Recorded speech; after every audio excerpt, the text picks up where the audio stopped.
Welcome to SWNZ TV Episode 2. I'm Christy. And I'm Matt. Thanks very much for the support we've received on our Facebook page and SWNZ message boards regarding our first episode. We have a number of topics to talk about today, starting with the Rebels Season 2 opener at the Siege of Lothal. This will air tomorrow morning at 8:30 AM local time on SkyTV's Disney XD channel. This 1-hour episode first screened at the Celebration Anaheim convention back in April. We've both watched it and are excited about the direction the story is heading.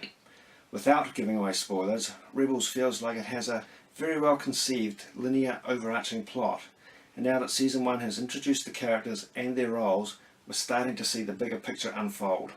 The rest of Season 2 won't start screening until our spring, but it was just announced today that the Season 1 DVD and Blu-ray sets will be released in the US on September 1st. We will report the New Zealand release date as soon as that information comes to hand. On the topic of Rebels, we've also been enjoying the Kanan, the Last Padawan comic series from Marvel and the A New Dawn novel by John Jackson Miller featuring Hera and Kanan.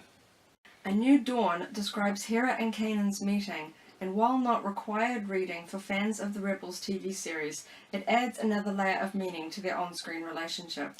3 issues of the Kanan comic series have been released. These comics don't overlap with the novel or TV series, but they reference Order 66 and related events from Episode 3. The artwork in the series is my particular favourite out of the current Marvel comic offerings so far.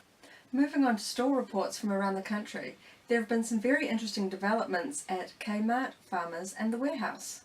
Kmart sometimes subtly sneaks Star Wars designs into their men's t-shirt and underwear ranges. If you're quick at the moment, you can also grab a sweatshirt featuring the Empire Strikes Back Darth Vader art on sale for $15. The Warehouse has a number of different t-shirt designs in the boys' clothing section. Technically, some of the larger sizes of these could be worn by adults, but we would certainly be keen to see some of the available designs released in men's and women's adult sizing. At the Warehouse, we also found party supplies such as gift bags and wrapping paper. Farmers has had an exciting week with new 3 3/4 inch Black Series action figures confirmed at a number of branches around the country.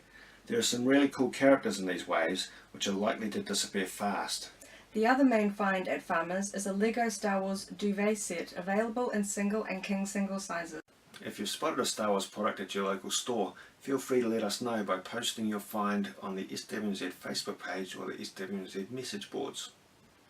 Online retailer Mighty Ape have added the upcoming Disney Infinity 3.0 game and character packs to their pre-order range. This newest version of the popular game will include Star Wars characters and elements, with Darth Vader, Han Solo and Ahsoka Tano amongst the first wave of character figures available now for pre-order. Check the links below for info and images. As well as working to keep you up to date on Star Wars news around New Zealand, SWNZ also serves as an archive of Star Wars information, particularly about historic collectibles that were unique to New Zealand. One of my favourite examples of this is the Star Wars comics that appeared in each issue of the New Zealand Women's Weekly from 1979 through to 1984. At first glance, this 1970s era magazine doesn't appear to offer much to Star Wars fans. But if you were a Star Wars loving kid at the time, you'd be very familiar with the distinctive pink bordered pages that featured new adventures of your favourite Star Wars heroes and villains. In the SWNZ New Zealand Collection section, you can read the history of these New Zealand Women's Weekly comics, use the reference checklist to help complete your collection, and even read some of the now rare early stories that we've digitally archived to save from extinction. Direct links are in the notes below. In closing, we'd also like to remind Aucklanders about the upcoming Toy and Collectables Fair at the Rose Centre in Belmont on July the 12th. Check out our website for more details. While these swap meet events are not solely for Star Wars collectibles, we regularly find an interesting range and are looking forward to browsing the stands for Star Wars items.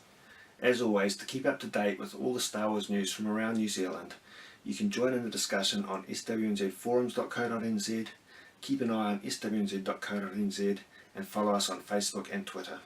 Thanks for joining us. And may the Force be with you.